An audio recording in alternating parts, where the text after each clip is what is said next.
170,000 American citizens are sitting inside a 36-hour countdown right now, and most of the country has no idea.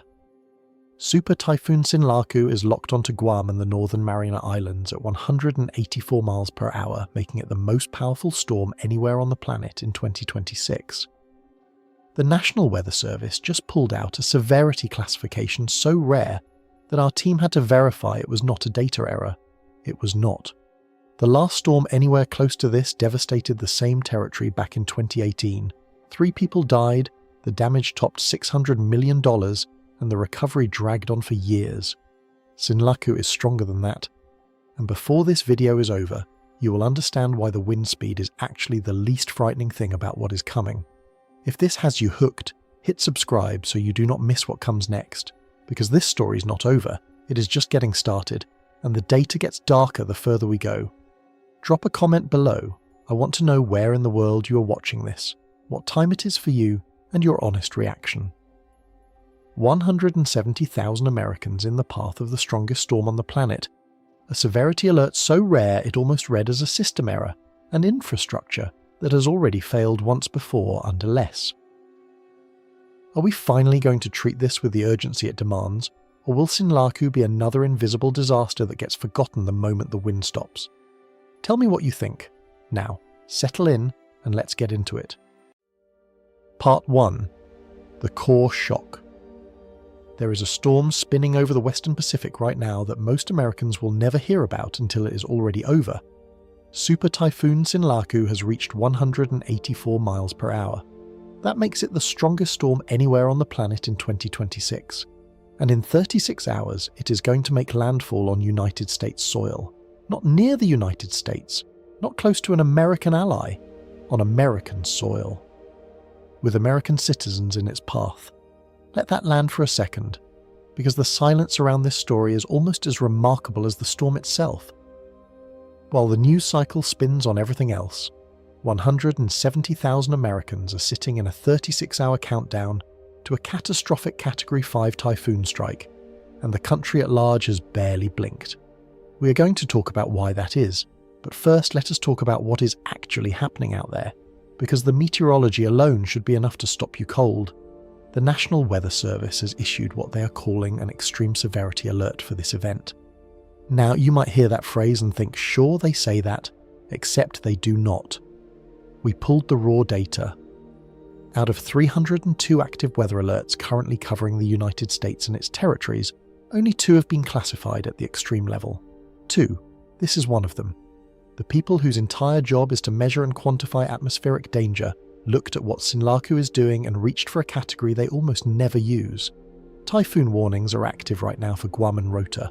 Tropical storm warnings are up for Tinian and Saipan. The projected track places the centre of this monster threading directly between Rota and Saipan, which means the worst of the eye wall, the absolute inner core of maximum destruction, could pass over or extremely close to populated American islands. This is not a glancing blow scenario, this is a direct engagement. Guam sits with a population of roughly 154,000 people. Add the Northern Mariana Islands, and you're at approximately 170,000 to 200,000 American citizens total. These are not tourists. These are not temporary workers.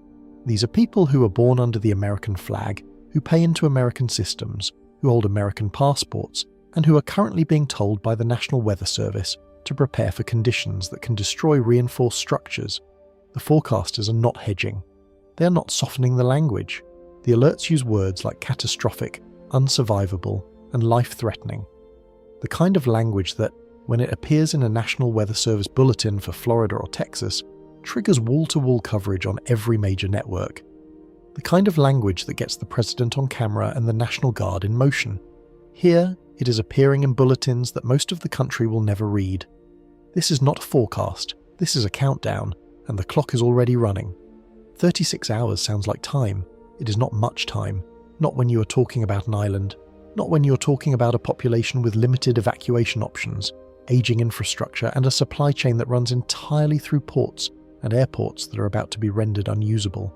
The window for meaningful action is closing fast, and the storm does not care whether the mainland is paying attention. What makes this moment genuinely alarming is not just the intensity of the storm. It is the combination of what Sinlaku already is, what it might still become, and what it is about to hit. Because here is what you need to understand about the next 36 hours. This storm is not finished intensifying, and the environment it is moving through right now is one of the most favourable conditions for rapid intensification that meteorologists have recorded in the Western Pacific this early in a season. We're going to break down exactly what that means. We're going to look at the track, the structure, the physics of why small shifts in this storm's path translate into enormous differences in outcome. But keep this number in your head, 184 miles per hour. That is where Sinlaku sits right now. And the question that should be keeping forecasters up tonight is whether that is the ceiling or just a waypoint. Part 2. The track that shouldn't be ignored. The projected track of Sinlaku is threading a needle that storm forecasters genuinely dread. The centre is expected to pass between Rota and Saipan, two islands separated by roughly 40 miles of open water. That gap sounds wide until you understand that a Category 5 typhoon is not a point on a map. It is a machine several hundred miles across, and the difference between the storm's centre, passing 40 miles to the north versus 40 miles to the south, is the difference between survivable damage and total destruction for each of those islands individually. This is the thing about cone forecasts that even experienced weather watchers sometimes misread. The cone does not tell you how wide the storm is. It tells you where the centre might go. The wind field, the rain bands, the storm surge, all of that extends well beyond the cone's edges. So when forecasters draw that path between Rota and Saipan, they are not saying those islands will experience the edge of the storm. They are saying the worst of the storm could be centred directly on top of them. Sinlaku is currently moving at approximately 15 kilometers per hour. That is slow. Deceptively, dangerously slow. When a storm moves fast, it hits hard and moves on. The damage is severe but concentrated in time. When a storm moves at this pace, it parks. The most powerful winds do not just sweep through, they grind. Structures that might survive a 4-hour battering from Category 5 conditions will fail under 12 hours of the same. Roofs that hold against the initial onslaught begin to fail as fatigue sets in, and a slow storm means more rainfall. More time for rain bands to saturate the soil.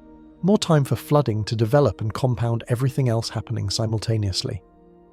Here is the asymmetry that matters on top of all of that. Typhoons in the Western Pacific, like hurricanes in the Atlantic, are not symmetrically structured. The right side of the storm relative to its direction of travel is almost always the more dangerous side.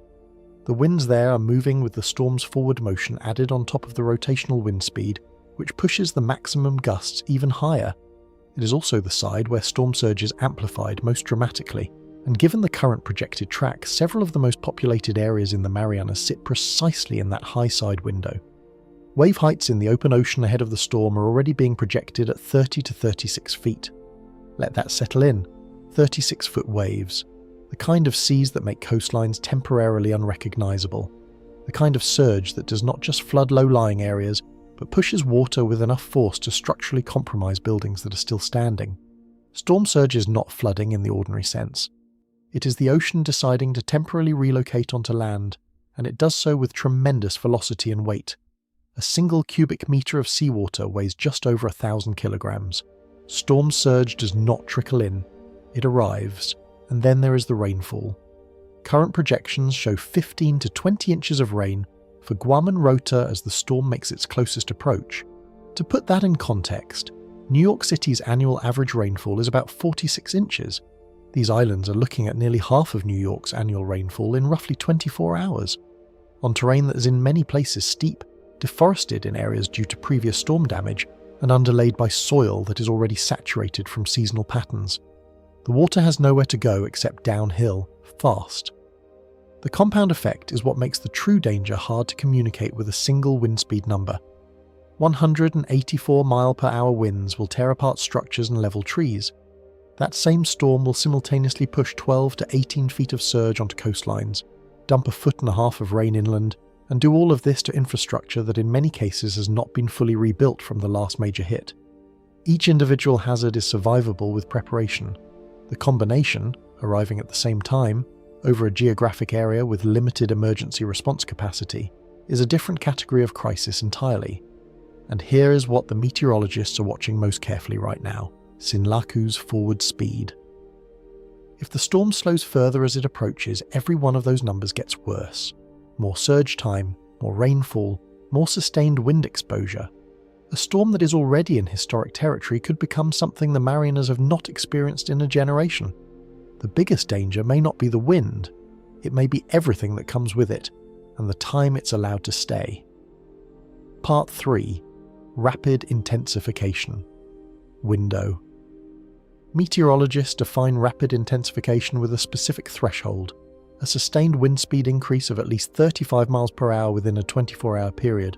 Sinlaku has already cleared that bar in recent days to reach Category 5 status. The question now, the one that forecasters are staring at with considerable unease, is whether it is going to do it again. Current models are placing the probability of additional rapid intensification above 50% in the next 18 to 24 hours. That is not a small number. That is essentially a coin flip on whether a storm that is already at 184 miles per hour gets significantly worse before impact. And when you understand the ocean environment that Sinlaku is currently sitting over, that probability starts to feel less like a forecast and more like a warning. Sea surface temperature gets most of the attention in storm intensification discussions, and for good reason, warm water is fuel. But sea surface temperature is actually a somewhat limited metric when you're trying to predict how much fuel a storm has access to. What matters more is ocean heat content, how much thermal energy is stored not just at the surface but down through the upper layers of the water column. A surface that is warm but only a few meters deep will cool rapidly as a hurricane churns it up, bringing cooler water from below and cutting off its own fuel supply. But when the warm water extends deep, 30, 40, 50 meters or more, the storm can churn all it wants, and the water temperature barely changes. The Western Pacific this April is showing ocean heat content anomalies that are, to put it plainly, unusual for this time of year. The warm layer is thick. The fuel supply is not just at the surface. It extends downward in a way that limits the self-cooling mechanism that normally acts as a natural governor on storm intensity. Sinlaku is moving over what amounts to a deep reservoir of energy, and it has the atmospheric conditions to extract that energy almost without interference. The second critical factor is vertical wind shear. Wind shear is the change in wind speed and direction at different levels of the atmosphere, and it is the most effective natural enemy of tropical cyclone intensification. When wind shear is high, it tears at the top of the storm's structure, disrupting the organised convective engine that powers a hurricane or typhoon. When shear is low, the storm can build vertically without interference, and the system organises itself into a more efficient and powerful machine. Current shear values across the storm's projected path are extremely low. The atmosphere is not fighting back. Put those two things together, deep warm water and low wind shear, and you have what forecasters call a favourable environment. It is the meteorological equivalent of giving a fire both fuel and oxygen simultaneously, then removing the firefighters. Sinlaku is not just sitting in a good environment for maintenance, it is in a good environment for growth. Now add one more factor that makes this genuinely unusual. This is April. Typhoon season in the Western Pacific typically peaks between August and October. The early season months are characterized by cooler sea surface temperatures and more variable atmospheric conditions that usually inhibit the kind of explosive development we are seeing right now. A Category 5 super typhoon in April is not supposed to happen with this kind of environmental support. The ocean should not be this warm. The shear should not be this low. And yet here we are. The central pressure of Sinlaku is already in historically intense territory.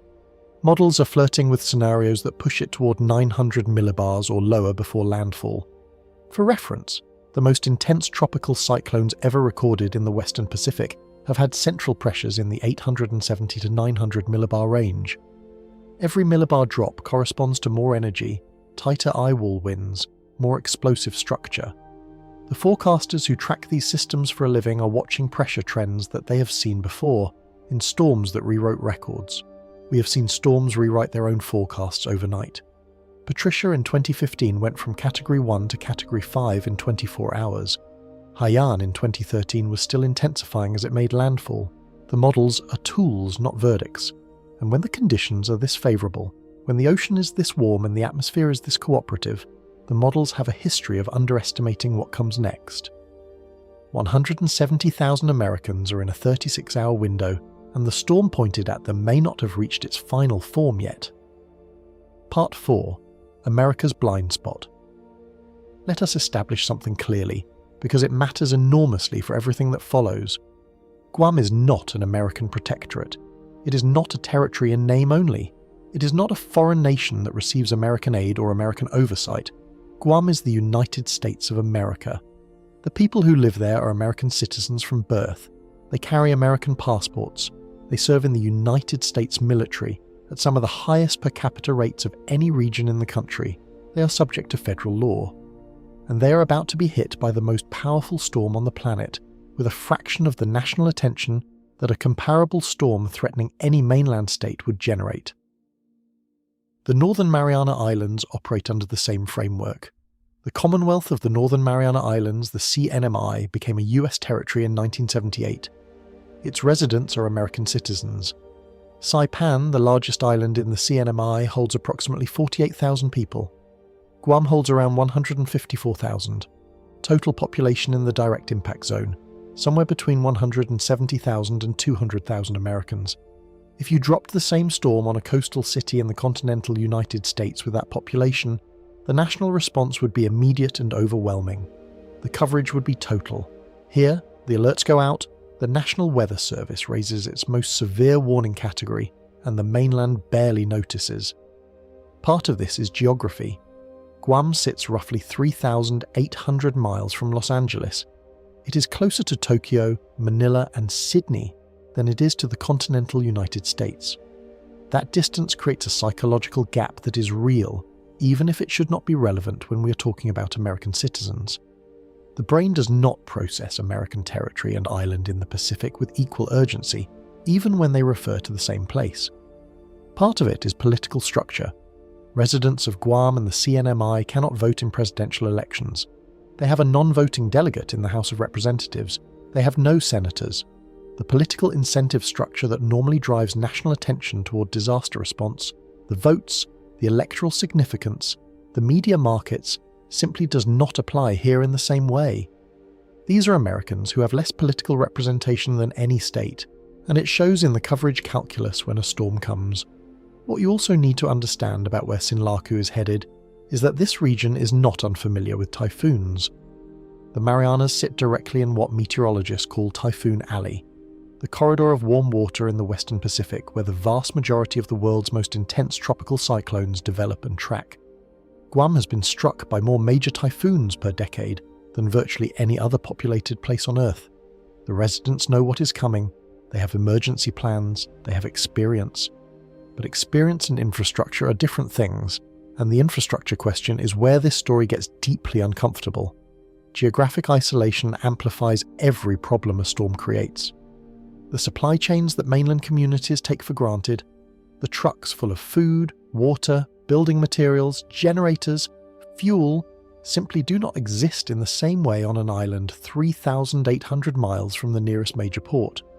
Everything that arrives on Guam or in the CNMI arrives by ship or plane. When the ports are damaged and the airport is closed, the supply chain stops, not slows, stops. And rebuilding that chain takes weeks under the best circumstances. The most dangerous place to live under the American flag may not be a combat zone or a border region. It may be a beautiful tropical island in the Pacific that most Americans could not locate on a map, sitting in the path of the strongest storm of 2026, waiting for a landfall that is now less than 36 hours away. Part 5. Strategic Target Without Intention. Guam is not just a civilian community. It is one of the most strategically significant military installations in the entire Pacific, and the storm bearing down on it right now does not distinguish between a family home in Dededo and a hangar at Andersen Air Force Base. Andersen Air Force Base sits on the northern tip of Guam and functions as a critical node in United States Pacific operations. It has the capacity to support B-1, B-2 and B-52 bomber operations. It serves as a logistics hub for rapid force projection across the entire Western Pacific region.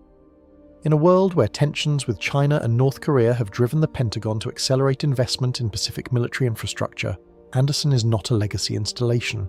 It is actively central to current strategic planning. The The base stores equipment, fuel and personnel whose operational continuity matters well beyond the island itself. When Typhoon Mawar struck Guam in 2023, operations at Anderson were significantly disrupted. Equipment had to be evacuated or secured. Personnel were sheltered in place. The infrastructure damage required weeks of repair before full operational capacity was restored. Sinlaku, on current projections, is stronger. And that means the question of what a prolonged disruption to Anderson looks like is not a hypothetical. It is a planning problem the Pentagon is actively working through right now. The timing of this storm has prompted some speculation online. Anytime a major storm approaches a strategic military installation, certain corners of the internet begin asking whether atmospheric events can be deliberately engineered. For context, Project Stormfury was a real United States government program that ran from 1962 to 1983 and attempted to weaken hurricanes by seeding them with silver iodide. The results were inconclusive, the program was discontinued, and the scientific consensus since then has been unambiguous. We do not have the ability to steer, create, or meaningfully modify a storm of this scale. The physics simply do not permit it. Sinlaku is the product of an unusually warm Pacific, low wind shear, and a seasonal pattern that is shifting in ways we will discuss shortly. There is no credible evidence of anything else. What the strategic dimension does underscore, though, is the same point that runs through everything about this event. The vulnerability here is not just civilian, it is military. It is infrastructural at every level. It is American in a way that should command national attention. The storm does not know it is approaching a base that matters to Pacific security. But the people responsible for Pacific security know it very well, and they are watching the same forecast models you are, with considerably more at stake. The irony, and it is a sharp one, is that the very military presence that makes Guam strategically valuable shares the same infrastructure exposure as the civilian population it exists alongside. The aging power grid, the vulnerable communication systems, the storm surge exposed coastlines, these do not stop at the base perimeter. 170,000 American citizens and one of the most important military installations in the Pacific site on the same small island, under the same storm, waiting for the same impact. Part 6. Infrastructure Reality Check. Here is where the storm story becomes a policy story, and the policy story is uncomfortable. Guam's power grid is not a modern system. Much of the generation infrastructure in use on the island today relies on equipment that is approaching or has exceeded 50 years of operational age. These are not systems that were designed with Category 5 resilience in mind.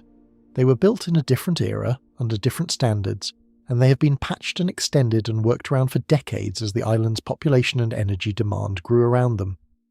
The Guam Power Authority has acknowledged what internal documents describe as a critical shortfall in generation capacity, meaning the grid is not just old, it is insufficient even under normal operating conditions. It runs on a margin that does not leave room for major damage events. Typhoon Mawar, which struck Guam in May of 2023 with Category 4 conditions at landfall, knocked out power to approximately 98% of the island. 98%. Nearly the entire population of a United States territory lost electrical service simultaneously. It took weeks to restore power to most areas and months before full restoration was achieved. And Mawar, as destructive as it was not a Category 5 at landfall. Sinlaku is currently sitting at Category 5 and may be intensifying. The reason this matters so profoundly is that on an island, power is not just comfort, power is water. Guam's water distribution system relies on electrically powered pumps. When the grid goes down, water pressure fails. Hospitals shift to backup generators that have limited fuel. Communications infrastructure, which also depends on powered relay stations, begins to fail in sequence. Medical refrigeration, insulin, blood supplies, vaccines becomes a crisis within hours. The cascade does not take days to begin. It starts almost immediately after the grid fails. The roads on Guam and in the CNMI are in many places already in poor condition from previous storm events and deferred maintenance cycles. Major typhoons routinely deposit enough debris, flooding, and structural damage to make significant portions of the road network impassable. Emergency vehicles cannot reach people who need evacuation or medical attention. Ports are closed during the storm and often damaged afterward, cutting off the resupply chain at its source. The airport, which under normal conditions handles the incoming goods and personnel that an island community depends on, becomes unusable during the storm and frequently requires runway inspection and repair before operations can resume. Recovery timelines in this environment are not measured in days. After Typhoon Yutu struck the Northern Mariana Islands in 2018, some communities were without consistent power for months. Infrastructure repairs that would take weeks on the mainland took much longer on islands, where every material, every specialized piece of equipment, and every additional technician had to be shipped in from thousands of miles away. The supply chain for recovery is subject to the same geographic constraints as the supply chain for daily life. You cannot just send a convoy of utility trucks from the next state. There is no next state. There is only the ocean. What makes Sinlaku particularly dangerous in this context is not just what it will do, but what it will do to a system that is already not whole. Guam has been hit repeatedly over the past decade.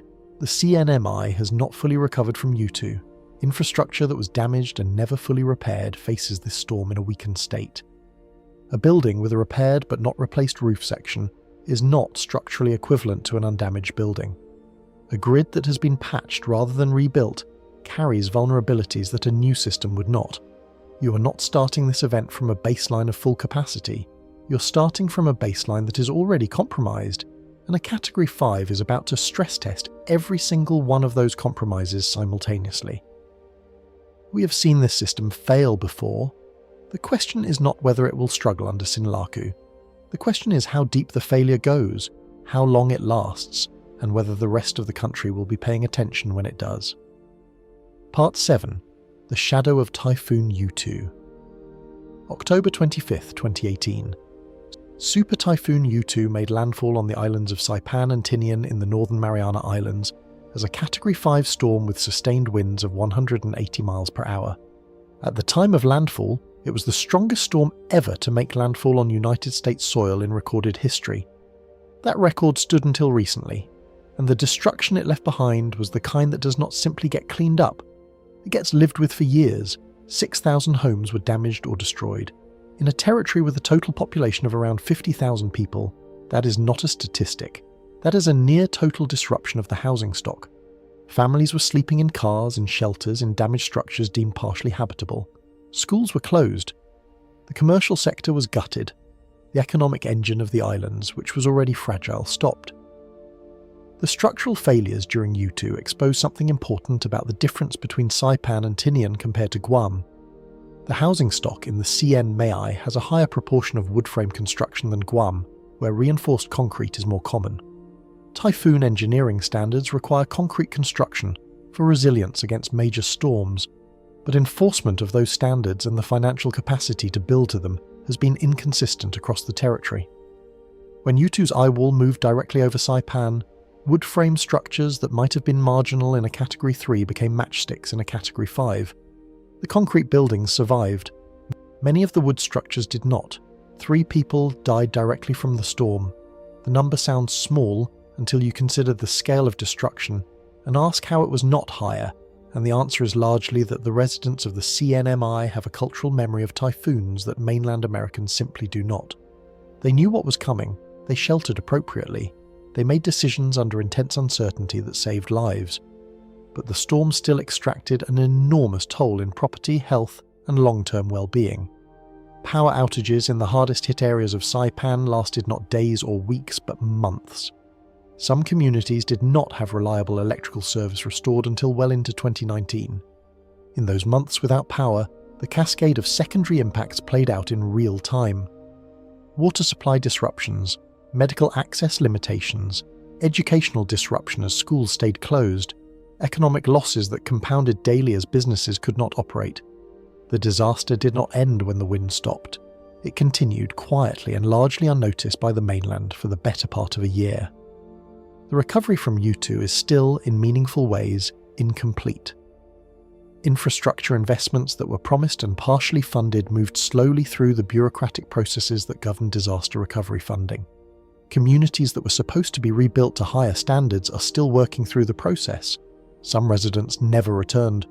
The population of certain areas shifted permanently as people left for Guam, Hawaii, or the mainland rather than rebuild in a place that they knew would eventually face another storm exactly like the one that destroyed their homes And now here comes Sinlaku, on a track that could put its eyewall over some of the same geography that U2 devastated, with wind speeds that currently exceed U2's landfall intensity, striking infrastructure that in some areas has been rebuilt but in others is still operating on a post-U2 patchwork. The precedent does not just establish what is possible here, it establishes what is probable. Sinlaku may be stronger in key ways, moving slower and hitting a population that has not fully recovered from the last time. Part 8. The Forgotten Catastrophe. Typhoon Pongsana. December 8th, 2002. Typhoon Pongsana made landfall on Guam with sustained winds of 144 miles per hour. It was not the strongest storm to ever hit the island. It did not reach Category 5, but what it did to Guam's infrastructure was so complete and so prolonged that 2 decades later, it still shapes how engineers and emergency managers think about the island's vulnerability. Pongsana destroyed or severely damaged approximately 2,500 homes and structures. It inflicted economic damage estimated at over $700 million on an island whose entire economy is built around tourism, the military and government services. The commercial sector was wrecked. Hotels that formed the backbone of the tourism industry sat shuttered for months. Businesses that did not have the reserves to absorb a prolonged closure simply did not reopen. The power grid failed completely. Not partially, not in patches, completely. Every resident of Guam lost electrical service simultaneously. The restoration process began the moment the wind allowed crews to work safely, and it still took months to restore service to all areas. During those months, Guam ran on whatever generators existed, and fuel for those generators had to be shipped in under logistics conditions that were themselves compromised by the storm damage to the port facilities. Communication outages compounded everything. Without power, cell towers went dark. Landline infrastructure that had not been underground was destroyed. The island was functionally isolated from reliable external communication for a period that made coordinating recovery assistance enormously difficult. Information moved slowly, needs were difficult to assess. The federal response, when it arrived, was working with an incomplete picture of what had actually happened on the ground because the systems for reporting damage had themselves been damaged. What Pongsana exposed most clearly was the feedback loop that makes island storm recovery uniquely brutal. The tools you need to recover from the storm, the cranes, the generators, the utility trucks, the fuel, the food, the building materials, all have to come from somewhere else. And the systems that bring things from somewhere else, the port, the airport, the roads, are the things that the storm just damaged. You cannot begin to recover until the port is cleared, but clearing the port requires equipment that needs to arrive through the port. The circular dependency is not theoretical. It plays out in real time during every major typhoon recovery on an isolated island, and it played out with grinding clarity after Pongsana. What did not change substantially after Pongsana was the infrastructure itself. The grid that failed completely in 2002 was patched, extended and maintained, but not fundamentally rebuilt. The generation equipment that was already aging in 2002 is now 2 decades older.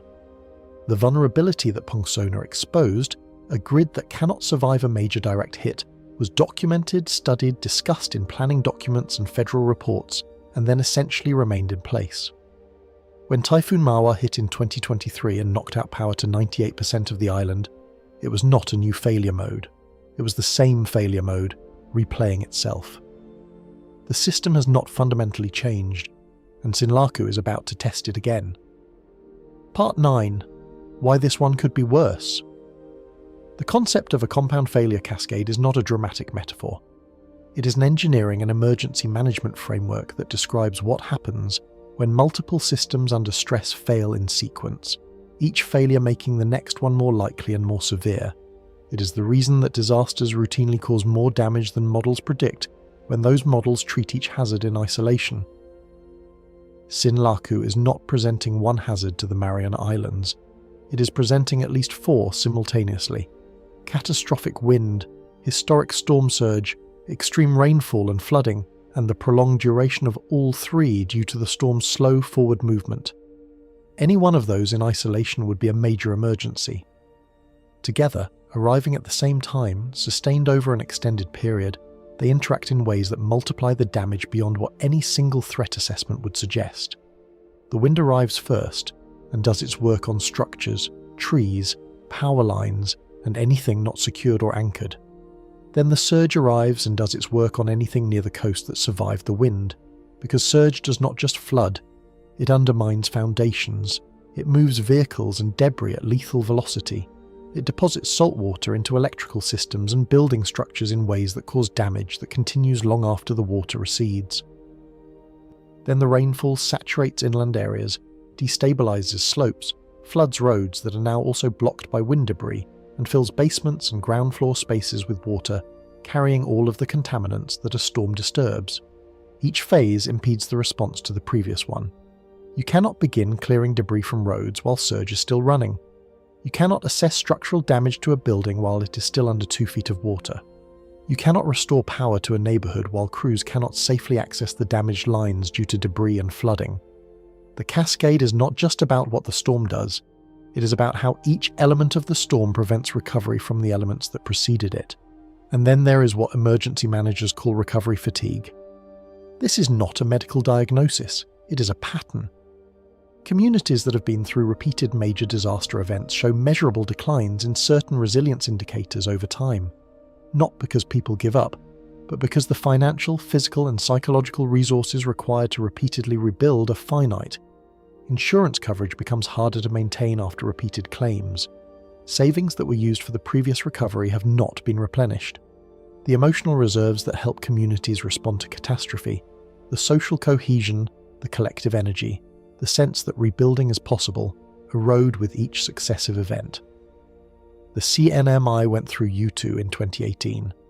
Guam went through Mawar in 2023. Neither has fully returned to its pre-storm baseline. They are not starting fresh. They are starting tired. Is resilience in the Marianas decreasing over time? It is a fair question, and the honest answer is, in some meaningful dimensions, yes. Not because of any failure of will or character, but because the math of repeated catastrophe on a geographically isolated island is brutal. Every major storm draws down the reserves, financial, infrastructural, human, that make recovery possible. When the next storm comes before those reserves are replenished, the net outcome is worse than it would have been from a standing start. Sinlaku is not just a strong storm hitting a vulnerable place. It is a strong storm hitting a vulnerable place that has been hit before and has not fully recovered, and is now being asked to absorb something that may be more powerful than anything its recent history prepared it for. Part 10. The April Problem. The Western Pacific typhoon season has a rhythm that meteorologists have tracked for over a century. The peak months are August through October, when sea surface temperatures are at their annual maximum, when the atmospheric conditions that favour tropical cyclone development are most reliably present, and when the historical record shows the greatest frequency and intensity of named storms. The early months of the year, January through April, are supposed to be the quiet period, the off-season, the time when the ocean is cool enough and the atmosphere unfavourable enough that Category 5 super typhoons simply should not be happening. Sinlaku is a Category 5 super typhoon in April. To understand why this is significant beyond just the immediate threat, you need to look at what the ocean is doing beneath it. Sea surface temperatures across the Western Pacific this April are running between 1 and 2 degrees Celsius above the long-term average for this time of year. 1 to 2 degrees sounds modest. It is not. The relationship between sea surface temperature and tropical cyclone intensity is non-linear. Small increases in water temperature translate into disproportionately larger amounts of energy available to a developing storm. The ocean in April is doing something it should not be doing yet, and Sinlaku is doing something it should not be able to do yet, and those two facts are directly connected. The ENSO pattern, El Niño Southern Oscillation, is currently in a transition phase that some forecasters are describing as a drift toward El Niño conditions. El Niño years are characterized in the Pacific by warmer than average sea surface temperatures in the central and eastern Pacific and shifts in the atmospheric circulation patterns that affect wind shear across the western Pacific. In classic El Niño configurations, conditions in the western Pacific can actually become somewhat less favorable for typhoon development in certain areas. But transition years, the periods when ENSO is shifting between states, can produce unusual and sometimes extreme conditions as the atmospheric and oceanic systems recalibrate. Sinlaku may be an artifact of that recalibration. The longer-term trend is harder to dismiss.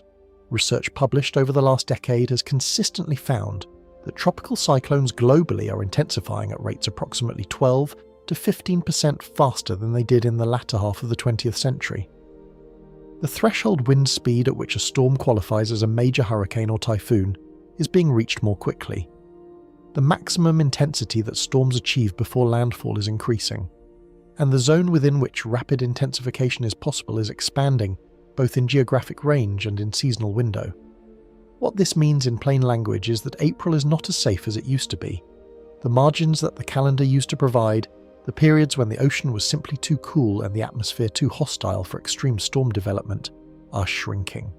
The season is getting longer, not uniformly, not predictably, but measurably. Sinlaku sits directly in that trend line. Ask a climate scientist whether any single storm can be attributed to climate change, and they will give you the honest answer. No, individual events cannot be attributed to a single cause. Ask them whether the conditions that produce Sinlaku, anomalously warm April waters, unusually low shear, a favourable atmospheric environment this early in the season, are consistent with the trend projections, and the answer is equally clear: yes, completely consistent. We may not be looking at an anomaly. We may be looking at the new baseline. This may be the future that the models have been projecting, arriving a few years early at 184 miles per hour, aimed at 170,000 Americans who still need the rest of the country to understand what is about to happen to them. Part 11. The earthquake below it. While Sinlaku was organising in the Western Pacific, the ground beneath the Northern Marianas was doing something of its own, because apparently one catastrophic threat at a time is not how this part of the world operates. A magnitude 5.0 earthquake occurred in the pagan region of the Northern CNMY at a depth of approximately 226 kilometres. Now, before your brain goes to the worst place immediately, and I understand the instinct, given everything else happening right now, let me explain why deep earthquakes behave fundamentally differently from the ones that make the news.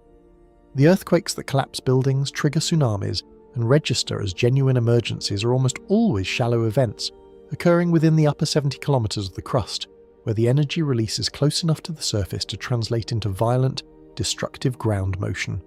When an earthquake occurs at 226 kilometres depth, the energy has to travel through an enormous column of rock before it reaches the surface, and by the time it does, it has dissipated dramatically. This event was unlikely to have been strongly felt at the surface. There is no credible evidence it triggered a tsunami.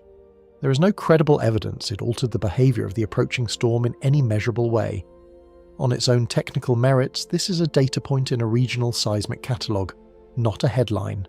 And yet it is worth understanding where it happened and why earthquakes there are essentially a permanent condition rather than a rare event. The Mariana subduction zone is one of the most seismically active environments on the entire planet.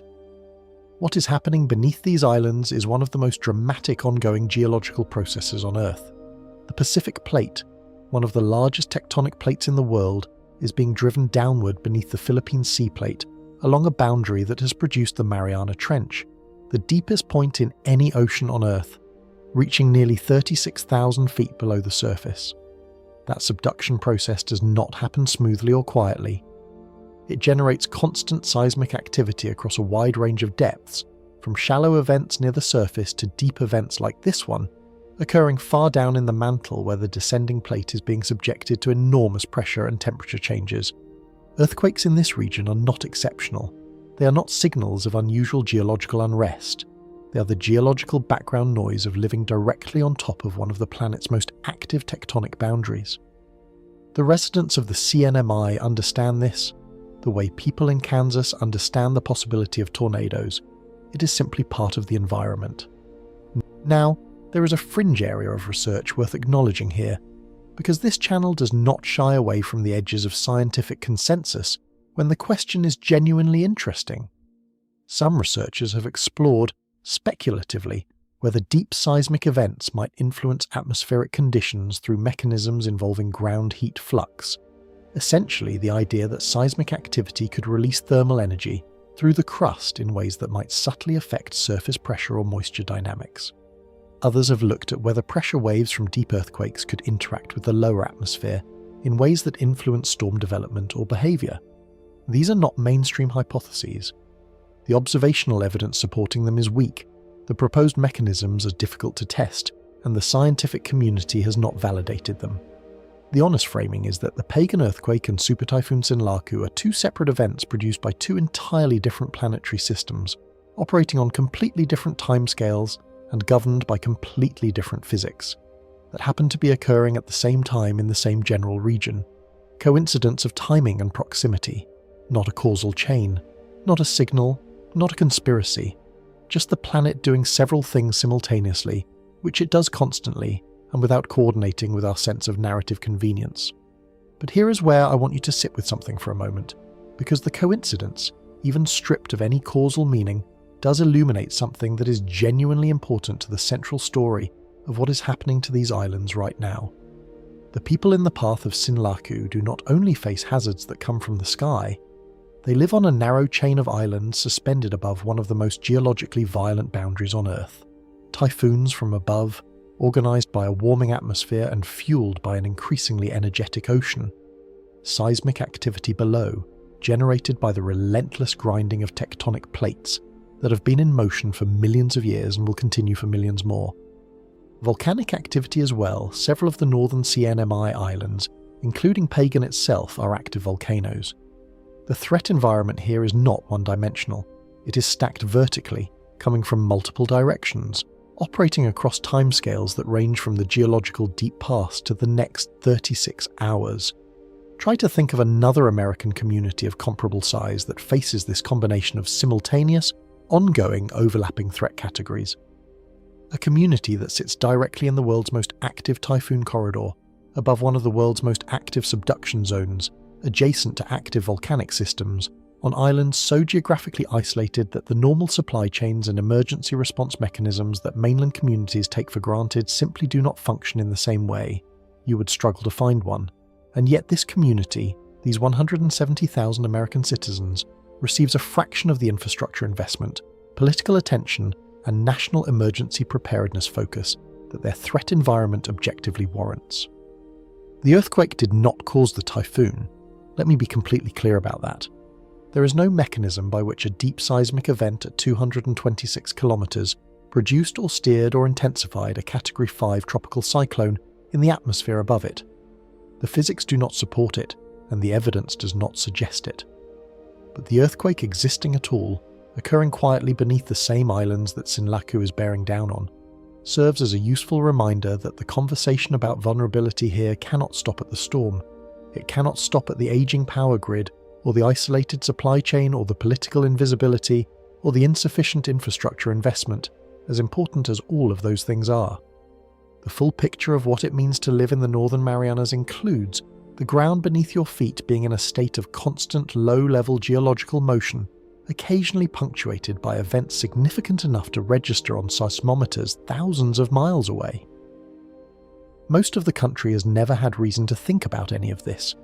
The Mariana Trench is something you learn about in a middle school geography unit and promptly forget. The subduction zone is an abstraction. The volcanic islands of the Northern CNMI are, for the vast majority of Americans, simply not part of their mental map of what the United States is and where it exists and what its citizens face. And that absence of awareness, that collective blind spot, is precisely what allows the infrastructure gap to persist, the political gap to widen, and the coverage gap to remain comfortable. You cannot demand better for places you have never been asked to think about. The planet is working harder in this corner of the world than almost anywhere else. The atmosphere above it, the ocean around it, and the ground beneath it are all, in their own ways and on their own schedules, doing extraordinary things. The people who live there did not choose a particularly easy place to build a life, but they are Americans. And right now, with Sinlaku 36 hours out and the seismograph still ticking quietly in the background, the question of whether America is paying attention to them is not a rhetorical one. It has a real answer, and that answer is being written right now in the coverage decisions and the policy responses and the emergency resource allocations of the next day and a half. The ground moved, the storm is coming, and 170,000 people are waiting to find out which version of America shows up. Part 12. The Everything at Once pattern. While Super Typhoon Sinlaku was organising into the strongest storm on the planet in the Western Pacific, the National Weather Service was doing something it does every single day, managing the full scope of atmospheric chaos across the United States and its territories. Except on this particular day, that scope had reached a number worth pausing on: 302 active weather alerts, simultaneously, across every region of the country in multiple seasons in multiple categories, all at once. Let that number sit for a second. 302. Wildfire warnings were active across portions of the southwest, where temperatures had been running anomalously high for weeks, and relative humidity had dropped to levels that turned dry vegetation into kindling waiting for a spark. These are not small brush fires contained to unpopulated wilderness. These are warnings covering communities, infrastructure corridors, and populated valleys where the combination of heat, low humidity, and wind creates conditions that fire behaviour analysts describe with the same kind of escalating language that storm forecasters reserve for Category 5 events. Simultaneously, flood watches and warnings were active across portions of the southeast, where a separate storm system had been parked and producing multi-day rainfall events, the kind of slow, grinding precipitation that does not just flood streets but saturates soil to the point where any additional rain has nowhere to go except into homes, basements, and roads. And in the northern plains, blizzard conditions were disrupting transportation and stranding communities under late-season winter weather that arrived well past the point when most residents had mentally closed the chapter on winter. Blizzard conditions, in the same week, in the same country, as wildfires and flooding. And then, sitting at the very top of the severity scale, almost alone in its classification, the extreme alert for Super Typhoon Sinlaku in the Pacific. Now here is what I want you to understand clearly, because this is where it is easy to slide into a framing that oversimplifies something genuinely complex. These events are not mechanically connected to each other. The blizzard in the northern plains did not cause the wildfire in the southwest. The flooding in the southeast did not generate Sinlaku. Each of these systems has its own immediate local explanation, rooted in regional atmospheric conditions, seasonal patterns, and specific weather setups. A meteorologist could walk you through the individual cause and effect of every single one of those 302 alerts without once needing to reference any of the others. They are separate events. But they share something. They share an underlying condition that makes all of them more likely, more intense, and more simultaneous than the historical baseline would predict. The climate system is a heat distribution machine. It takes energy from the sun, distributes it through the atmosphere and ocean, and in doing so drives the weather patterns that produce everything from gentle spring rain to Category 5 typhoons. When you increase the total amount of energy available in that system, which is what happens when global average temperatures rise, the machine does not just run warmer, it runs harder, more energetically. With more extreme expression at every end of every spectrum it governs, more intense heat events, more intense cold outbreaks when polar air does break south, because the temperature gradients driving those outbreaks become more dramatic. More intense rainfall, because a warmer atmosphere holds more water vapour and releases it more explosively. More intense drought, because higher temperatures accelerate evaporation and soil moisture loss between rain events. The result, when you zoom out and look at the national weather map on any given day in 2026, increasingly looks like what you are seeing right now. Not one extreme event, several, simultaneously, in different categories, in different regions, competing for attention, resources, and response capacity all at once. Climate scientists have a specific term for what the data is showing here: compound events, periods when multiple regions experience simultaneous extreme weather of different types. The research tracking the frequency of these periods over the past several decades is not producing ambiguous results. The frequency is increasing. The intensity of the individual events within those periods is increasing. The geographic spread, the number of regions simultaneously under some form of extreme weather stress, is increasing. The question that researchers are actively working through is not whether this trend is real. It is how fast it is accelerating and what the distribution of events looks like as it continues. Are we in a period where 300 simultaneous active weather alerts is an exceptional outlier that will normalize back towards something lower? Or are we watching 300 become the floor with the ceiling still rising? Nobody has a clean answer to that yet. What the data does support is the directional trend, and the directional trend is not moving toward fewer simultaneous extreme events. Sinlaku sits at the absolute apex of this particular snapshot. The most severe single event in a field of 300, the one that has reached the extreme classification while everything else clusters below it on the severity scale. It is the sharpest, most immediate, most dangerous expression of the pattern right now. But it is part of the pattern. It does not exist in isolation. It is the loudest voice in a room that is already very loud, and the mistake would be to hear only the loudest voice and miss what the noise level of the entire room is telling you. And here is where this connects directly back to the 170,000 Americans in Sinlaku's path, because the connection is not abstract. The infrastructure vulnerability that makes Guam's aging power grid so dangerous in this moment, the 50-year-old generators, the known capacity shortfalls, the system that collapsed under Mawar and will be tested even harder by Sinlaku, is not unique to Guam. It is the same dynamic playing out in Louisiana, where the grid has been repeatedly battered by Gulf hurricanes and has not been rebuilt to standards that match the current threat environment. It is the same dynamic playing out in Puerto Rico, which remains years into a recovery from Hurricane Maria that exposed infrastructure failures eerily similar to what Guam faces today. It is the same dynamic playing out in California, where extreme heat events push an aging grid to its operational limits, and rolling blackouts become a management tool rather than a failure mode. The aging infrastructure problem is national. Guam's version of it is simply more extreme, more isolated and more invisible. The political invisibility of the Marianas, the structural gap that allows a Category 5 typhoon bearing down on American citizens to generate a fraction of the national attention that the same storm would generate if it were aimed at the Gulf Coast, is also not entirely unique to the Marianas. It is a more extreme version of a dynamic that consistently leaves the most vulnerable communities in every region under-resourced when disasters hit. The communities that lack political leverage, that fall outside the primary media markets, that do not generate significant electoral consequences for the officials responsible for their welfare, these communities receive less in preparation and less in response consistently across every region of the country. The Marianas are an extreme case of a pattern that is visible, in less dramatic form, in rural communities across Appalachia, in low-income neighbourhoods in major coastal cities, in tribal nations whose disaster response funding has historically lagged well behind their assessed risk. Sinlaku is not creating a new inequality. It is revealing an existing one in the most dramatic way possible. That is why the 302 alerts matter to this story. Not because they cause Sinlaku, not because they are connected to Sinlaku through any direct atmospheric mechanism, but because they represent the full scope of the system that is simultaneously demanding attention and resources and response capacity right now, while 170,000 Americans wait for the apex event to arrive.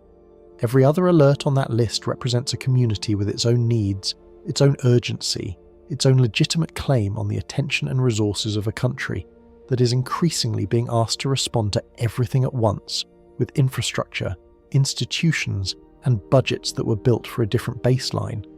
The rest of the country is spread across the other 299, each one real, each one serious, each one pulling at the same finite pool of national bandwidth, and at the top of the list, in a category almost by itself, Sinlaku closes in on a population that has been asking for the country's attention for years.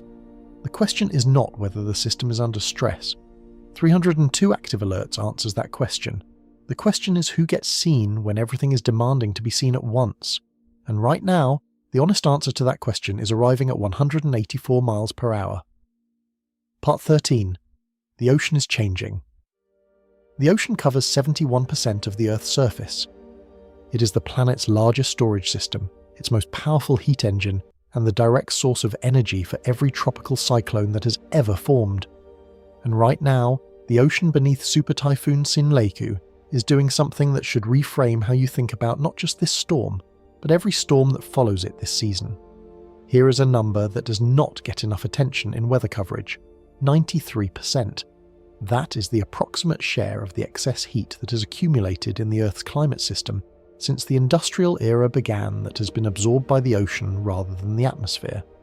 The atmosphere gets most of the headlines when we talk about climate change, the air temperatures, the heat records, the warming trends. But the ocean has been quietly absorbing the overwhelming majority of that energy for over a century, storing it, distributing it, and increasingly releasing it into the storms that form at its surface. What is happening in the Western Pacific right now is not separate from that long accumulation process. It is a direct expression of it. To understand why, you need to understand the difference between two measurements that sound similar but are fundamentally different in what they tell you. Sea surface temperature is exactly what it sounds like.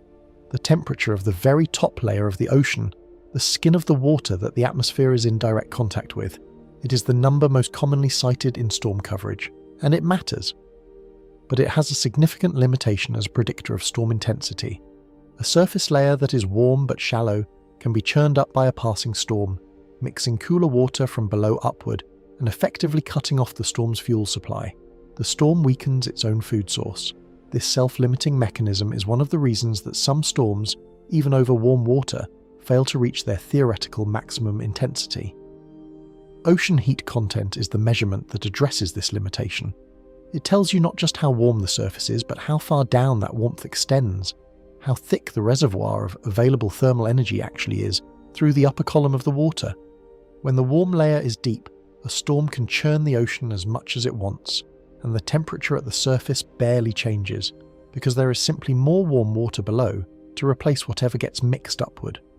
The fuel supply is not a shallow puddle, it is a tank, and the Western Pacific in 2026 is showing ocean heat content anomalies that describe a tank that is unusually, historically full for this time of year. Research tracking tropical cyclone behaviour from 1977 onward has documented a trend that has been strengthening for decades. The most intense tropical cyclones are intensifying faster than they used to. They are reaching higher peak wind speeds. They are doing so over a wider geographic range and, critically, over a longer seasonal window than the historical baseline would predict. The trend line has noise, individual years vary, individual storms behave unpredictably, but the directional signal is clear, and it has been clear for long enough that describing it as emerging would be inaccurate. It has emerged. We are living inside it right now, watching it express itself at 184 miles per hour in April, aimed at 170,000 Americans who need the rest of the country to understand what is happening. The April timing is genuinely significant and worth dwelling on. The Western Pacific typhoon season has a historical rhythm with a well-established peak in August through October, when sea surface temperatures are at their annual maximum and the atmospheric conditions most favourable for tropical cyclone development are most reliably present. April is supposed to be early. The ocean is supposed to be cooler. The conditions are supposed to be less favourable. Sinlaku does not appear to have received this information. It is achieving Category 5 intensity in April because the ocean beneath it is not behaving the way April oceans historically behaved. The heat reservoir is not waiting for its seasonal cue. It is simply there, available, and Sinlaku is using every joule of it. Now here is the piece of this story that I find genuinely fascinating, and it comes from a direction you would not expect, the Tibetan Plateau. Stay with me, because this connection is real and it matters. The Tibetan Plateau is the largest and highest elevated landmass on Earth, and changes in its surface temperature and snowpack have cascading effects on atmospheric circulation patterns that extend far beyond its immediate geography. The plateau acts as a massive elevated heat source in summer, driving atmospheric circulation across much of Asia and the Pacific. As the plateau warms and its snowpack declines, both of which are occurring measurably and consistently, the temperature gradients that drive upper atmospheric circulation patterns over the Western Pacific are changing. Those circulation patterns directly influence the wind shear environment over the Western Pacific typhoon formation zones. And wind shear, as we discussed earlier in this video, is the primary atmospheric mechanism that limits tropical cyclone intensification. High shear tears storms apart. Low shear lets them build freely. The reduced wind shear conditions that have been observed across the Western Pacific in recent decades, the same low shear environment that is allowing Sinlaku to organise and intensify with almost no atmospheric resistance right now, may be partially a downstream consequence of changes happening thousands of miles away on the roof of the world. The Tibetan Plateau warming, the Pacific shear declining, the typhoon intensifying. A chain of physical consequences that connects a high-altitude plateau in Central Asia to a Category 5 storm bearing down on American territory in the Pacific. The planet is one system. It behaves like one system. and when you change one part of it, the effects show up in places you would not intuitively expect. Add to all of this the ENSO situation developing through 2026. El Niño conditions are becoming more established, and historically El Niño years have produced specific patterns of tropical cyclone activity in the Pacific, sometimes suppressing activity in the Western Pacific, while enhancing it in the Central Pacific, sometimes doing the reverse depending on the strength and structure of the event. Forecasters have used these historical El Niño relationships as a framework for seasonal outlooks for decades. The problem in 2026 is that those historical relationships were derived from a baseline ocean temperature that no longer exists. The average sea surface temperature during historical El Niño events was cooler than the current baseline. We are now running El Niño dynamics on top of an ocean that is already anomalously warm by historical standards, which means the forecast models are being asked to extrapolate from relationships that may not hold in the same way they once did. The physics are the same, the starting conditions are different, and different starting conditions produce different outcomes. What does this mean for the remainder of 2026? The models suggest elevated activity, elevated intensification rates, a season that may not look like any previous season in the historical record because the ocean it is operating over does not look like any previous ocean in the historical record, at least not in the window we have reliable data for. The possibility that what Sinlaku is demonstrating right now, a rapid intensification event to Category 5 intensity in April, will prove to be not an outlier but a preview of what the peak months deliver, is something that forecasters are discussing with genuine concern. If the heat content anomalies persist through June, July, and into the August through October peak window, the Western Pacific typhoon season of 2026 has the oceanic foundation to produce intensity records that have stood for decades. Sinlaku may not be the worst storm of 2026. That is a sentence worth reading twice. The strongest storm on the planet right now, bearing down on 170,000 Americans with 184 mile-per-hour winds, may be the opening act. The ocean has more energy stored in it than it has expressed so far this season. The atmospheric conditions that are allowing that energy to be extracted and converted into wind and surge and destruction are not going away. The season is young. There is a version of this story where Sinlaku serves as the warning shot, the early dramatic event that forces a reckoning with infrastructure vulnerability, political invisibility, and the widening gap between the threat environment these islands face and the resources they have been given to face it. There is another version where it becomes one entry in a long list, a season of shocks that individually demand attention and collectively exhaust the capacity to respond. Which version unfolds depends on decisions being made right now, in emergency operations centres and congressional offices, and federal budget discussions that most people will never see. The ocean does not make those decisions, it just stores the energy. What we do with the warning is entirely up to us. Part 14. Space Weather Layer. For the past 9 days, something has been happening approximately 36,000 kilometers above the Earth's surface that most people have no reason to think about until the systems that depend on that altitude start having problems at exactly the wrong moment. Satellite monitoring networks have been recording elevated electron flux levels in near-Earth space for 9 consecutive days. This is a condition produced by heightened solar activity and the interaction of the solar wind, the constant stream of charged particles flowing outward from the Sun, with the Earth's magnetosphere, the magnetic field that surrounds and partially shields our planet. Under normal solar conditions, the magnetosphere does an effective job of deflecting the most energetic particles away from the satellites operating in the radiation belts above us. But when solar activity increases and the solar wind intensifies, the particle environment in near-Earth space becomes more hostile, and the satellites operating within it begin accumulating a form of stress that is subtle, slow-building, and potentially serious. The specific threat here has a technical name: deep dielectric charging. It is worth understanding what this actually means, because it is one of the more counterintuitive failure modes in the entire field of space weather risk. When high-energy electrons penetrate the outer structures of a satellite, they do not necessarily cause immediate visible damage. Instead, they can pass through the outer layers and become trapped inside the insulating materials, the dielectrics, that surround the satellite's internal electronic components. Over time, as more electrons accumulate, they build up a static charge inside those materials. When that charge reaches a threshold, it discharges. The discharge can corrupt stored data, damage sensitive electronics, interrupt normal operations, or in more severe cases cause permanent component failures. And because the damage pathway is internal and invisible from the outside, the resulting anomalies are notoriously difficult to diagnose. A satellite can begin behaving erratically, dropping data, producing corrupted imagery, or losing contact intermittently without any obvious external explanation. The operators are troubleshooting a ghost. This has happened before with real consequences. The Galaxy 15 satellite incident in 2010, in which the spacecraft stopped responding to commands and drifted into neighbouring orbital slots, was attributed in part to space weather effects. Multiple GPS satellite anomalies over the decades have been linked to elevated particle environments.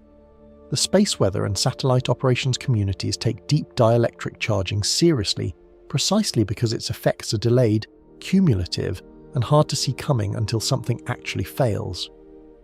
Now, why does any of this matter to the story unfolding in the Western Pacific right now? Why is a space weather event relevant to a Category 5 typhoon bearing down on American territory? The answer is a word that keeps appearing throughout this entire story: dependency. The systems that are tracking Sinlaku, forecasting its behaviour, and guiding the emergency response for 170,000 Americans in its path are not ground-based systems operating independently of what happens in space. They are profoundly, fundamentally dependent on satellites, and those satellites are currently operating in an electron flux environment that has been elevated for 9 consecutive days. Consider what the Sinlaku response actually requires from space-based infrastructure. The GOES series of geostationary weather satellites provides the real-time visible and infrared imagery that meteorologists use to monitor the storm's structure, track its eye, assess its convective organization, and identify the rapid intensification signatures that determine how the forecast evolves hour by hour. Without GOES, the forecasters at the Joint Typhoon Warning Center are working partially blind. They lose the continuous high-resolution overhead view that tells them whether the eye wall is tightening, whether a replacement cycle is underway, whether the storm is about to make a sudden intensity jump.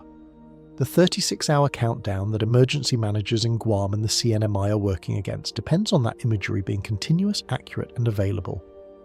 GPS satellite signals provide the precise storm positioning data that allows forecasters to track the center of circulation with the accuracy needed to distinguish between a track that puts the eye wall over Saipan versus one that keeps it 50 miles to the north. In a storm where the difference between those two outcomes is the difference between catastrophic destruction and severe but survivable damage for tens of thousands of people, positional accuracy is not a technical nicety, it is a life safety input. The GPS constellation, which spans multiple orbital shells and involves dozens of operational satellites, is not immune to space weather effects. Individual satellites in the constellation have shown degraded performance during elevated particle events in the past. Communication satellites relay the data streams that connect the reconnaissance aircraft flying into Sinlaku's core back to the analysis centers on the ground.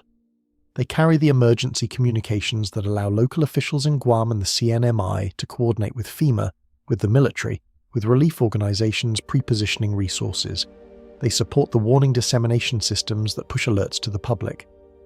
When a population has limited time to prepare and limited options for evacuation, the communication infrastructure that delivers warnings and coordinates response is not background infrastructure. It is the nervous system of the entire emergency management operation. All of these systems, the weather imagers, the positioning satellites, the communication relays, are currently operating in a space environment that has been more energetic than baseline for 9 straight days. Let me be precise about what this does and does not mean, because precision matters here, and this channel does not trade in alarm for its own sake. A 9-day elevated electron flux event is noteworthy. It is the kind of event that prompts satellite operators to run additional diagnostics, monitor anomaly logs more carefully, and in some cases adjust satellite orientations or operational modes to reduce exposure. It is not, based on current measurements, the kind of extreme space weather event that has historically produced widespread satellite failures. The major disruptions in satellite history have generally involved much more intense events: powerful solar flares, major geomagnetic storms, coronal mass ejection impacts that compress the magnetosphere dramatically, and flood the radiation belts with particles at levels far above what 9 days of elevated flux represents. The redundancy built into the system supporting Sinlaku response is substantial. GOES is not a single satellite. The GPS constellation has significant overlap. Communication relay capacity is distributed. The National Weather Service and Joint Typhoon Warning Center have backup data pathways. The probability that the current space weather environment directly compromises the Sinlaku forecast in a meaningful way is low. That assessment is honest, and it is important to state clearly. But low probability is not zero probability, and the more significant point is not about any single satellite anomaly that may or may not occur in the next 36 hours. It is about the layering of stresses on systems that are already being asked to perform at the limits of their operational design. The meteorologists tracking Sinlaku are working with forecast models that are being pushed beyond their historical training data by ocean temperatures and atmospheric conditions that have no direct analogue in the record. The emergency managers coordinating response are working against a timeline that was set by a storm that may still be intensifying. The infrastructure on the ground in Guam and the CNMI is already compromised from previous events, and now the space-based systems that underpin the entire monitoring and warning apparatus are operating in an electromagnetic environment that is more demanding than usual. Each of these stresses, taken individually, is manageable. The forecasters are experienced and the models are good. The emergency managers are prepared and the coordination is functioning. The satellites are robust and the redundancy is real. The aging grid has backup systems.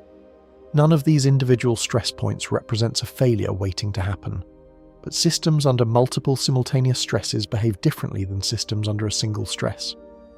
The interactions between failure modes, the way one degraded system increases the load on adjacent systems, are where surprises come from, and when the population depending on all of these systems performing correctly simultaneously numbers 170,000 American citizens with nowhere to evacuate to, the margin for surprise is uncomfortably thin.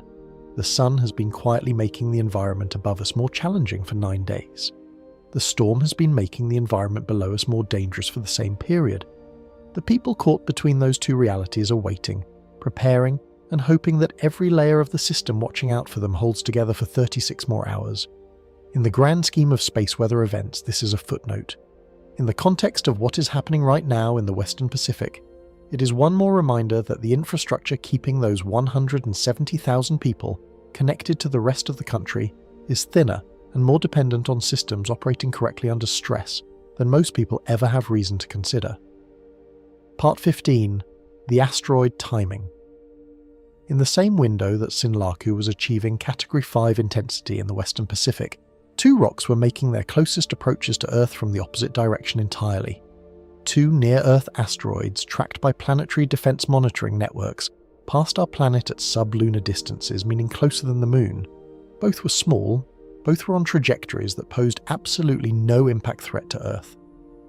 The scientific community had been aware of both objects well in advance, tracked them through standard planetary defense protocols, ran the orbital calculations, confirmed the safe passage margins, and moved on. No emergency, no drama. Just two chunks of ancient solar system debris swinging past on paths they have likely been following for millions of years, briefly entering the neighbourhood and then continuing outward into the dark. I am telling you about them anyway, not because they are dangerous, not because they connect to Sinlaku through any physical mechanism, but because they complete a picture that this particular week has assembled piece by piece, and that picture is worth looking at directly before we draw any conclusions from it. Step back and inventory what has been happening simultaneously in the days surrounding Sinlaku's intensification to Category 5. A super typhoon achieving the highest wind speeds of any storm on the planet in 2026, in April, a month when historical conditions should not support this level of development, bearing down on 170,000 American citizens on isolated Pacific islands. A magnitude 5.0 earthquake occurring at depth beneath the northern CNMI, the direct target zone of the approaching storm, generated by one of the most active subduction zones on Earth.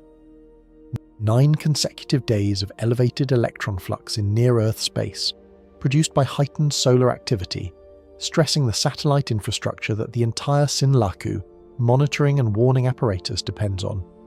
302 simultaneous active weather alerts across the United States and its territories, including wildfires, floods, and blizzards occurring in the same week across different regions of the same country. And now 2 near-Earth asteroids making sublunar passes in the same window. All of it real, all of it documented, none of it causally connected. There is a very specific psychological response that a list like that tends to produce, and scientists who study risk communication are deeply familiar with it.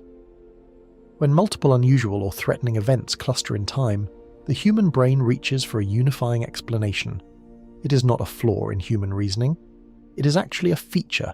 Pattern recognition is one of the cognitive tools that allowed our ancestors to survive in environments where correctly identifying meaningful clusters of signals, the sounds that indicated a predator, the weather signs that preceded a storm, could be the difference between life and death. The brain that sees a pattern and investigates it is, in most environments, more adaptive than the brain that treats every event as entirely isolated from every other. The problem is that this same pattern recognition impulse, applied to events that are genuinely coincidental, produces conclusions that feel meaningful but are not supported by the underlying reality. 2 asteroids passing Earth in the same week as a major typhoon feels like it should mean something. The earthquake beneath the typhoon's target zone feels like it should be connected to the typhoon above it. The solar activity feels like it should be part of the same system that produced the storm. The brain assembles these pieces into a narrative because that is what brains do. They build narratives. They find the story in the data, whether the data contains a story or not. The honest scientific answer, stated as plainly as possible, is that these events are not connected. The 2 asteroids are following orbital paths that were established by gravitational dynamics operating over millions of years, entirely indifferent to what the Pacific Ocean is doing this week. Their close approaches to Earth were predictable months in advance precisely because orbital mechanics is one of the most precisely understood areas of physics we have. The earthquake is the product of tectonic forces that have been building along the Mariana subduction zone over timescales that dwarf human civilization. The solar activity producing the electron flux follows the Sun's approximately 11-year activity cycle, which has been operating on its own schedule since long before the first tropical cyclone formed over the first warm ocean. Sinlaku is the product of anomalously warm Pacific waters, low wind shear, and favourable atmospheric dynamics that have nothing to do with subduction zones or asteroid orbits or solar cycles, except in the broadest sense that they all exist within the same physical universe. None of these things caused any other. A near-Earth asteroid flyby does not intensify typhoons. Deep earthquakes do not steer tropical cyclones. Solar activity does not warm oceans on the timescale of a single storm season. The clustering is temporal coincidence, and temporal coincidence happens constantly. We simply notice it more when the individual events are themselves significant, because significance amplifies the pattern recognition response. If one of those asteroids had passed during a quiet week with no major storms and no elevated space weather, it would have been a minor note in a planetary defense monitoring report and nothing more. And yet I find myself wanting to push back slightly on the impulse to dismiss the clustering entirely, not because the events are connected, but because the act of noticing them simultaneously does something useful if you direct it correctly. It reorients the scale of your attention. It pulls you out of the narrow frame of any single event and forces you to sit, briefly, in the full context of everything that is happening at once. The planet doing multiple things simultaneously. The solar system doing multiple things simultaneously. Each system on its own timeline, governed by its own physics, proceeding without reference to human convenience or human attention spans. There is something clarifying about that, if you let it be. The universe is not conspiring this week. It is not sending a message. It is not building towards something. It is just operating the way it has always operated, producing events across every scale from the geological to the astronomical, most of them unobserved, most of them unrecorded, most of them occurring without a single human being present to notice the timing. This particular week, several of those events happen to be occurring in a window that overlaps with something that genuinely matters, that has real consequences for real people, that deserves real attention and real response. The universe being indifferent does not make the danger less real. In some ways, it makes it more clarifying. There is no grand architecture to explain here. There is no unified theory that connects the asteroids to the earthquake, to the space weather, to the storm. There is only physics, operating at different scales, producing different outcomes, some of which are happening to matter enormously to 170,000 people on a chain of Pacific islands right now. And that is the point. Not that the asteroids are relevant to the storm. They are not. Not that the earthquake caused anything unusual. It did not. The point is that we are here, in this specific week, watching a genuinely extraordinary event unfold in a place that most of America has never thought deeply about. And the temptation to get distracted by the texture of the surrounding coincidences, to spend time on the asteroids and the seismic activity in the solar fleets, is itself a version of the same problem that has left these islands underprepared and underprotected for decades. The tendency to look at the interesting peripheral details instead of the thing that actually requires action. There is only a very powerful storm pointed at a very vulnerable place and a country that has not been paying nearly enough attention. The asteroids passed safely. The earthquake caused no tsunami. The satellites are still functioning. Those are all fine outcomes and we should acknowledge them as such. What is not yet resolved is whether 170,000 Americans will have the infrastructure support, the political attention, and the national resources they need in the days and weeks after Sinlaku passes through. That question has nothing to do with orbital mechanics or tectonic plates or solar cycles. It has everything to do with choices. And unlike the asteroid trajectories, the choices are not yet determined. Part 16. Why does no one know? If a Category 5 hurricane were bearing down on Tampa right now, you would not be finding out about it from a YouTube channel. You would not be able to avoid it. Every major television network would have cut to continuous live coverage. The crawler at the bottom of every news screen in the country would be running the storm track in real time.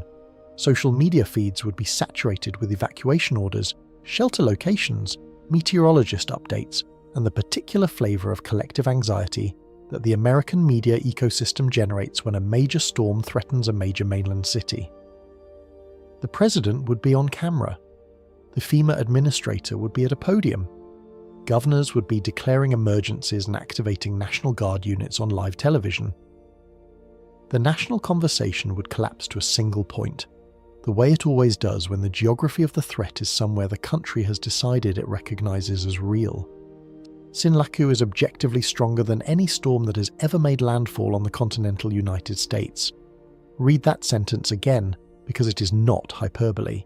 184 miles per hour. The National Weather Service has issued one of only 2 extreme severity alerts currently active across the entire United States weather alert system.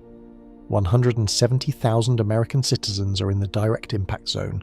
The storm is real, the threat is documented, the severity classification is essentially without precedent in the alert data, and the coverage is a fraction, a small fraction, of what a storm of equivalent or lesser power aimed at a mainland coastal city would generate. The question of why that is true is not a comfortable one, but it is an important one, and this channel is not in the business of looking away from important, uncomfortable questions. Start with the psychology, because it is foundational to everything else. Research in cognitive psychology has spent decades documenting something called psychic numbing, and its companion effect, the identifiable victim effect. But the relevant mechanism here is slightly different and goes by several names in the literature. Geographic or psychological distance consistently affects how people assess risk, assign moral weight, and mobilize emotional response to events. This is not speculation. It has been measured, replicated, and documented across multiple research traditions. An event happening close to you registers with greater urgency than an identical event happening far away, even when the objective stakes, the number of people affected, the severity of harm, the quality of the claim on your attention, are equivalent or even higher for the distant event. The brain applies a distance discount. It is automatic, largely unconscious, and extremely difficult to override through purely rational argument. Guam is 3,800 miles from Los Angeles. That distance is processed by the brain not just as a geographic fact, but as a relevance signal. Far away means less immediate. Less immediate means lower alarm response. Lower alarm response means less coverage demanded, less political pressure generated, less collective urgency mobilized. This is not a character flaw in the American public. It is a feature of human cognition that evolved in environments where geographic distance was a reliable proxy for personal relevance. The problem is that it was not designed for a world where citizenship, infrastructure responsibility, and moral obligation extend across 3,800 miles of ocean to islands that most people have never visited and cannot locate on a map without help. The political structure of American territories takes that cognitive distance and institutionalizes it. The residents of Guam and the CNMI are American citizens. They are subject to federal law. They serve in the United States military at per capita rates that exceed most states and have done so across every major conflict of the past century. They contribute to and depend on federal systems, and they cannot vote for president. They send non-voting delegates to the House of Representatives. They have no senators. They do not appear in the electoral vote calculations that determine which states receive political attention, which governors get phone calls from the White House before a disaster, which communities get prepositioned federal resources when a storm is coming. Think about what that means in practice for disaster response. When a hurricane threatens Florida, the political incentive structure for the federal government to respond visibly, promptly, and generously is enormous. Florida has 29 electoral votes. It has 2 senators who sit on committees with jurisdiction over FEMA funding and disaster relief appropriations. It has a congressional delegation that will be on camera within hours demanding federal action and holding officials accountable for any perceived inadequacy of response. The political cost of getting it wrong in Florida is immediate, measurable, and career-affecting. The political cost of getting it wrong in Guam is borne almost entirely by the people of Guam, who have no mechanism to translate their experience into electoral consequences for the officials responsible. The incentive structure does not produce malicious neglect. It produces systematic, structural inattention that compounds over years and decades into the infrastructure gaps, the preparedness shortfalls, and the delayed responses that define the Marianas' relationship with federal disaster management. The media market follows the same structural logic, and it does so for reasons that are economically rational, even as their consequences are ethically troubling. Advertising-supported media allocates coverage based substantially on audience engagement, which correlates strongly with personal connection to the story. A hurricane threatening Tampa reaches an immediate audience of millions of people who have family in the Tampa Bay area, who have vacationed there, who watch Tampa local affiliates that are carried on national cable packages, who have a personal stake in the outcome that makes them active consumers of the coverage. That audience drives ratings. Ratings drive advertising revenue. Advertising revenue determines how much resources a network allocates to covering a story. A typhoon threatening Guam reaches a much smaller audience with that direct personal connection. The story is not less important. The editorial case for covering it is not weaker on its merits. But the economic case, in an advertising-supported media environment, is substantially less compelling. The result is not a conspiracy of silence, it is a market outcome. And market outcomes, when they operate on life safety information in a democratic society, can be lethal. Puerto Rico learned this in 2017. The coverage of Hurricane Maria was substantial in the immediate aftermath. The images were dramatic. The destruction was total. The human interest was undeniable. But the sustained, consistent, accountability-driven coverage that would have maintained national pressure on the federal recovery response. The kind of coverage that keeps officials honest and resources flowing faded far more quickly than it would have for a comparable disaster on the mainland. The recovery was slower, more underfunded, and more chaotic than any honest assessment of need would have justified. The political and media dynamics that explained the coverage gap also explained the response gap. The Marianas watched that play out and recognized the pattern, because they had lived a quieter version of it themselves after every major typhoon in their recent history. The ethical question underneath all of this is not comfortable to sit with, and I am not going to soften it. Do we actually treat all American citizens as equally American? The infrastructure gap, the 50-year-old generators, the grid that fails completely under storms weaker than Sinlaku, reflects decades of federal investment decisions that did not treat Guam's energy security with the same priority as comparable mainland infrastructure. The political gap reflects a democratic structure that was designed with states in mind and has never fully reckoned with what equal citizenship means for territories. The coverage gap reflects market structures and cognitive biases that systematically discount the urgency of events based on geographic distance from the mainland. All 3 gaps point in the same direction, and all 3 will be visible in the response to Sinlaku, in ways that the 170,000 Americans in its path will experience directly, while most of the mainland experiences it not at all. The answer to whether we treat all American citizens as equally American has in practice too often been no, not loudly, not with intent, but structurally, consistently, and with consequences that are about to become very concrete for a very large number of people whose citizenship has never been in question, but whose visibility has always been conditional. The storm does not know any of this. It is indifferent to the political structure of American territories and the economics of cable news and the cognitive biases of the human brain. It is simply energy in motion, and it is 36 hours away. But we are not indifferent, or at least we should not be. And the gap between what we should be and what the coverage of this event actually looks like is itself a story worth telling, because it will still be true after the wind stops. Part 17. Are we ready for what's coming? The 2026 Western Pacific typhoon season is not over. It is barely beginning, and the fact that its first major test has already produced the strongest storm on the planet should be causing significantly more alarm in significantly more places than it currently is. Sinlaku did not form in a vacuum.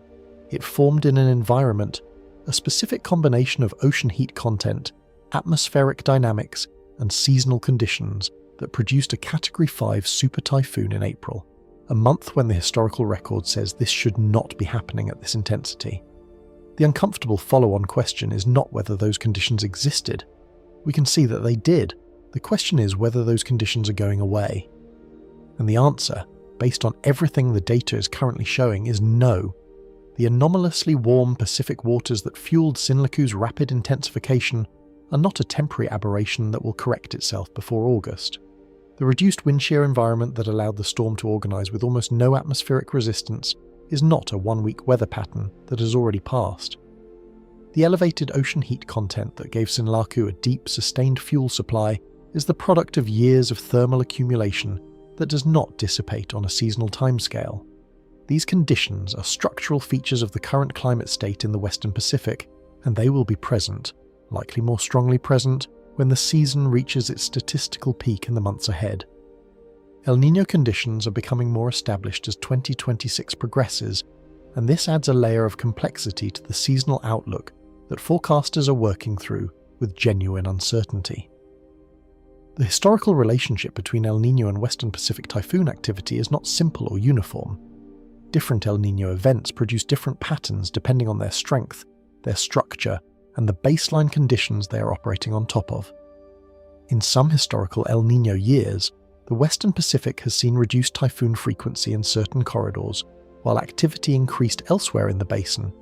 In others, the suppression effect was minimal and intense storms developed anyway. The forecasting community has spent decades building seasonal outlook models on these historical relationships, calibrating them against the observational record, and using them to generate the kind of probabilistic guidance that emergency managers and infrastructure planners depend on. The problem in 2026 is that those models were calibrated against a historical baseline that no longer accurately describes current conditions. The average ocean temperature during historical El Niño events was cooler than the ocean temperature we're starting from right now.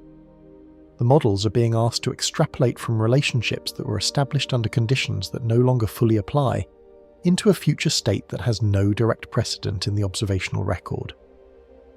The forecasters are not flying blind, the physics are the same and the models are sophisticated, but the confidence intervals are wider than they would be in a more familiar climate state, and the potential for surprises at the extreme end of the intensity distribution is higher. What does this mean concretely for the 170,000 Americans in the Marianas who are about to emerge from Sinlaku into a recovery process that will stretch across months? It means the recovery clock and the storm season clock are running simultaneously, and there is a real and serious possibility that they will collide. Infrastructure recovery after a major typhoon strike on an isolated island group does not happen quickly. After Typhoon Yutu in 2018, some communities in the CNSMI were without reliable power for the better part of a year. After Mawa in 2023, the restoration of full services on Guam took months. These are not failures of effort or will, they are the product of geographic reality. Every repair crew, every piece of equipment, every length of cable and every replacement generator has to be shipped from somewhere else, across thousands of miles of ocean, through ports that may themselves have been damaged by the storm, on a logistics timeline that does not compress no matter how urgent the need. If Sinlaku delivers the kind of infrastructure damage that its current intensity and track suggest is likely, the recovery timeline begins in May and runs deep into the second half of the year. The peak of the 2026 typhoon season arrives in August and September. The window between the end of the Sinlaku recovery and the beginning of the next peak risk period is not generous. And a grid that has been partially restored, a communications network that has been patched but not rebuilt, ports that are operational but not at full capacity, these are not the same as a fully prepared community facing its next major storm. They are a compromised baseline facing a season that is still active and still capable of producing exactly what Sinlaku has demonstrated is possible. The policy gaps that created this situation are not hidden. They are not buried in classified documents or obscured by technical complexity. They are sitting in federal audit reports, in planning documents produced by the Guam Power Authority, in assessments filed by FEMA evaluators after previous storm events, in testimony given by local officials to congressional committees that had jurisdiction over the funding that could have addressed the vulnerabilities being documented. The vulnerability of Guam's aging power grid has been known, formally documented, and officially acknowledged for years. The need for infrastructure investment in the CNMI has been raised through every appropriate channel by local officials who understood exactly what they were asking for and why it mattered. The engineering assessments have been conducted, the resilience standards have been defined, the investment requirements have been priced, the recommendations have been written. What has not happened is sustained political will to act on them. And the reason that political will has been insufficient returns, inevitably, to the same structural reality that explains the coverage gap and the response gap and every other gap this story keeps revealing. The people who would benefit most directly from grid modernization in Guam and infrastructure investment in the CNM. I cannot vote for the officials who control the federal budgets that would fund those investments. They do not generate the electoral consequences that translate unmet needs into political urgency. They send their sons and daughters to serve in the American military at per capita rates that would be celebrated and reciprocated with investment if those rates came from any state in the Union. And they face the strongest storm of the year with power generation equipment that is older than most of the residents it is supposed to serve. Is the situation improving? The honest answer is, in some dimensions, yes, and in the dimensions that matter most for what is about to happen, not enough. Emergency management capacity in both Guam and the CNMI has grown since U2. The lessons of 2018 were not entirely ignored. Communication systems have been upgraded in certain areas, shelter capacity has been expanded. The formal coordination mechanisms between local emergency agencies and FEMA have been refined and, to a meaningful degree, actually improved in practice rather than just on paper. These are real improvements, and they should be acknowledged as such because the people who produced them worked hard and they will save lives in the next 36 hours. But the fundamental infrastructure vulnerabilities, the aging grid, the supply chain isolation, the limited redundancy in the systems that power water distribution and medical services and communications remain essentially unresolved. The improvements sit on top of a foundation that has not been repaired. They are a better roof on a house whose walls are still cracked from the last storm. When Sinlaku arrives, the improvements will matter, and the unresolved vulnerabilities will matter more. The question of readiness for what is coming is not, at its core, a technical question. Every technical question about what needs to be done has been answered. The engineering assessments exist. The resilience standards are defined. The investment requirements are known. The gap is not knowledge. The gap is political will, specifically the sustained, consistent application of political will to the proposition that American citizens living on Pacific Islands deserve the same standard of infrastructure security and disaster preparedness that American citizens living on the Gulf Coast receive as a baseline expectation. That proposition should not require argument. It should not need to be made repeatedly in federal reports and congressional testimony and post-disaster assessments over decades. It should simply be true, expressed in policy and funding and action. Sinlaku will not resolve the political question. No single storm ever does. But it will make the question impossible to defer again, at least for a moment, and moments of impossible deferral are sometimes when things change.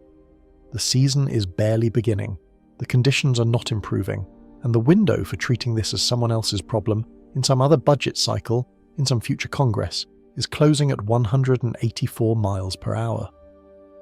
Part 18. The Final Countdown. Right now, as you're watching this, the clock is running. 36 hours, maybe less. Sinlaku is churning through the western Pacific at 15 kilometers per hour, sustained winds at 184 miles per hour, central pressure still dropping, moving toward an archipelago of American islands that are doing exactly what you do when you know the storm is coming and there is nowhere to escape to. Securing what can be secured, sheltering as deeply as possible, and waiting. 170,000 people. Let that number be real for a moment. Not a statistic in a weather briefing. 170,000 individuals, families in concrete homes who have been through this before and know what it sounds like when the wind reaches the level that cracks windows. Children in school shelters who are scared in a way that no amount of preparation fully eliminates. Hospital workers who will stay on shift through the eye-wall passage because the patients cannot leave and neither can they. Elderly residents whose mobility and resources make every typhoon a more extreme test. These are American citizens in an American territory, under an American flag, facing a crisis that most of their fellow Americans cannot name. The infrastructure beneath them is real, and it is fragile, and it is about to be tested in the most severe way possible. The power grid that failed in Pongsona and failed again in Mawar is the same fundamental system facing a storm that may exceed both of them in peak intensity and duration of impact. The generators that back up hospitals have limited fuel. The water pumping systems that depend on electricity will fail when the grid fails. The roads that emergency vehicles need to reach people in distress will be covered in debris before the eye wall has fully passed. Peak intensity is still uncertain. The models are converging on a picture that is alarming even at the lower end of the projection range. But there is still an envelope of possibility in the next 24 hours within which Sinlaku could do something the forecasters did not fully anticipate. Could deepen faster than predicted. Could shift its track in a way that puts the eye wall directly over a more densely populated area. Could arrive with a surge that exceeds the already extreme projections. The uncertainty is not reassuring. In this storm, in this environment, the uncertainty runs in one direction. What will happen after the storm passes will depend enormously on factors that are being decided right now, before it arrives. How many people are in well-constructed shelters versus marginal structures? How much fuel do the hospital generators have? How much food and water do families have in reserve? How quickly can the port be cleared and the airport reopened? How rapidly can federal assistance be mobilized and delivered across 3,800 miles of ocean to a population that cannot resupply itself? These are the questions that determine whether the death toll is 3 or 30 or 300. These are the questions that separate a recoverable disaster from a generational wound, and they are being worked through right now by local emergency managers and federal officials and military personnel who are doing their jobs with the resources they have, under constraints that were not created in the last 36 hours. By the time this story is widely known, it may already be over. That is the nature of fast-moving catastrophe. The mainstream attention arrives in the aftermath, when the images are available and the damage is quantifiable, and the narratives are simple enough to package into a 2-minute segment.